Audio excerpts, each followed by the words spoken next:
So RTX is happening this weekend, and apparently in yesterday's RWBY panel, the attendees were shown an animatic of the epilogue of RWBY Volume 9, something that they wanted to include in the volume, but due to a number of things happening behind the scenes, they didn't have time to fit it in, and a version of which might make an appearance in Volume 10. There's a lot of chatter going on about it online, including some leaks, which I'm not going to show in this video, as I'm pretty sure it was meant to be an RTX exclusive, but with all of the chatter, I do know everything that happened in this animatic, and I certainly want to talk about it. Before getting into that though, I'm going to address the obvious question that a lot of people are probably going to have. Is RWBY Volume 10 greenlit? And according to the official RWBY Twitter, no, it has not been greenlit yet. But considering the writers have already started working on RWBY Volume 10, I think that they have full confidence that Volume 10 is going to be greenlit, and it might just be something behind the scenes, maybe in their contract with Crunchyroll, maybe Crunchyroll needs to, have a say in greenlighting it or something like that. I don't really know, none of us really know, but if you want my opinion, I think that RWBY Volume 10 is practically guaranteed to happen. I think we are going to get Volume 10. We may just have to wait a little while until we get the official confirmation. But that's not something I'm really going to go into detail with in this video. If you want to chat about it more, you can always tune in to my Twitch channel. I stream every Tuesday, Thursday, and Saturday, meaning I will also be going live very shortly after posting this video. So make sure to tune in there. But now let's get into what was actually shown in this extra animatic at the RWBY panel. It was about a 6-minute clip, and it was split into two different parts. One focusing on Winter's perspective, and another focusing on Qrow's perspective. One with more of a negative outlook, one with more of a positive outlook. And surprisingly, it was Qrow that has the more optimistic outlook. But it was Winter's that was shown first. She was shown to be standing in front of a memorial monument that had been erected for those who had fallen during the fall of Atlas, in particular Team RWBY and Jean, as she is reminiscing about her sister Weiss, and Winter is saying that it should have been her that fell instead of Weiss, because she was the one who stayed by Ironwood's side for too long, and it was her fault that the Staff of Creation was lost. Winter is really being very hard on herself because she not only lost her home and her sister in the fall of Atlas, but also she feels like she bears some responsibility for it. Winter sees the dire straits that everyone is in. With all of the people of Atlas having come to Vacuo, food and rations are in short supply. They're doing what they can, but no matter how hard they try, this situation in Winter's eyes seems unrecoverable. Qrow and Winter are handing out food and supplies to people who are struggling on the streets, but there is still a lot of hate towards the Shnees. People are lashing out at them just for who they are, even though it really wasn't Willow's fault directly, nor Whitley's or Winter's. It was more Jacques' doing, but they're still associated with that. They still led that life of luxury, so people are still going to lash out.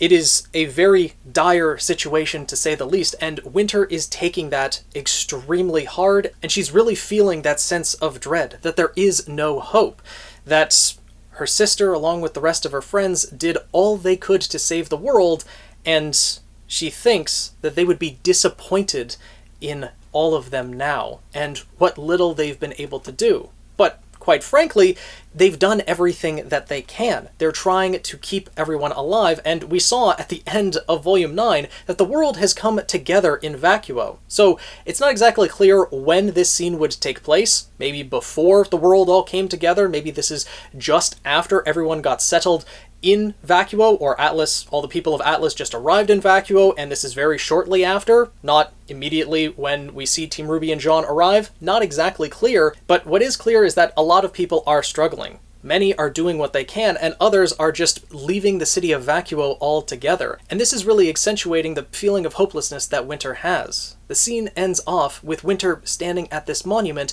where it is etched the words, "Don't come back." And Winter goes off with the rest of her family and Klein. Likely not leaving the city of Vacuo altogether, but they are certainly not really welcome in the city, in her own perspective. But at least it was shown that Willow is doing what she can to help out where she can. Another notable thing that was shown, an interaction that a lot of us had been hoping to see, is that Willow is still struggling to recover from her alcoholism. She saw someone on the street who's taking a drink, and Willow kind of recoils at that sight. And it is Qrow who helps her with that, saying one step at a time. Given that Qrow is a recovered alcoholic, it is really nice to see both of them helping each other, supporting each other. So there are certainly a lot of good things that are happening around Vacuo, people helping each other, but Winter can't see it at this point.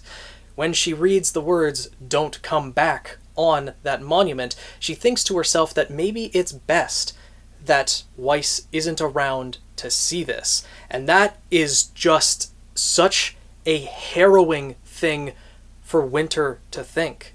That maybe it's best that her sister is gone because of how dire the situation is now. Winter really needs someone to be there for her, to see how much she's struggling and to help pick her up. And hopefully that's something Weiss will be able to do when she returns to Vacuo. And then on a brighter note, we actually see Qrow standing in front of this same monument, where the words are etched, "Don't come back." And he's actually saying that he's feeling a bit more optimistic, that the situation is bad, probably the worst it's ever been, but there is good that's out there if you're just willing to see it. There are little kindnesses here and there, people being kind to one another, and people also trying to make amends for the wrongs that they've done in the past. It's all a matter of perspective. An old friend taught him that, and he's referencing Clover in that moment, once again emphasizing the impact that Clover had on Qrow's life. We saw at the end of Volume 8, where Qrow picks up the medallion of Clover and is hoping for a positive outcome, and then the bomb actually stops. This just showing how Qrow's perspective has changed over the course of Volume 7, 8, and 9, that he's now thinking more positively. He heads over to meet Robin and the Happy Huntresses, and Robin wants to show him something. And the thing she shows him is a mural that is painted on the wall of Ruby, with the words saying, "Remember her message." A very powerful thing for Qrow to see. Ruby's message had a huge impact on a lot of people. It gave them hope that the world could come together, and the world did come together in Vacuo. And seeing how others painted this mural in memory of Ruby really hits home for Qrow. And he says that his biggest regret is that they aren't here to see the good that they started. Talking about Ruby, Yang, the rest of their team and friends, that they aren't able to be around to see how the world has come together. But he also says that they did start something. And then for this next part, there was some dialogue actually revealed to us on Twitter by Eddie Rivas, that after Qrow said, "You did start something," a portal opens behind him, and Raven steps out, followed by Team RWBY and Jean. Raven smiles and nods at Qrow as Team RWBY and Jean step out to see the city of Vacuo, that all of the airships had come together from around the world, and they see Amity Coliseum that is confirmed to have been outfitted like a battleship, which frankly was quite obvious from looking at Amity Coliseum in the image that we saw after Volume 8, but now fully confirmed as essentially an anti-Monstra weapon. Battleship Amity will probably play a pretty crucial role in the war to come. And Qrow then talks to RWBY as Nora, Ren, and Oscar, and probably Emerald as well, walk out and see that their friends have come back. And this, of course, would be the emotional reunion between Team RWBY and all of the friends who have thought they've been lost for probably the past year or so. And this is where the overall animatic ended off. Now, we all knew that this reunion was going to happen. Whether it will be this exact same way when Volume 10 eventually comes around, or whether things will be added or changed, removed, etc., it's not exactly confirmed. But there are a couple things that we can take away from this animatic for sure. That being the perspectives of Winter and Qrow. How Winter is very down on herself, very depressed, and needing support after everything that happened in Atlas. The responsibility that she feels and the pit of despair that she seems to be drawing herself into, only seeing the negative things that are happening around her.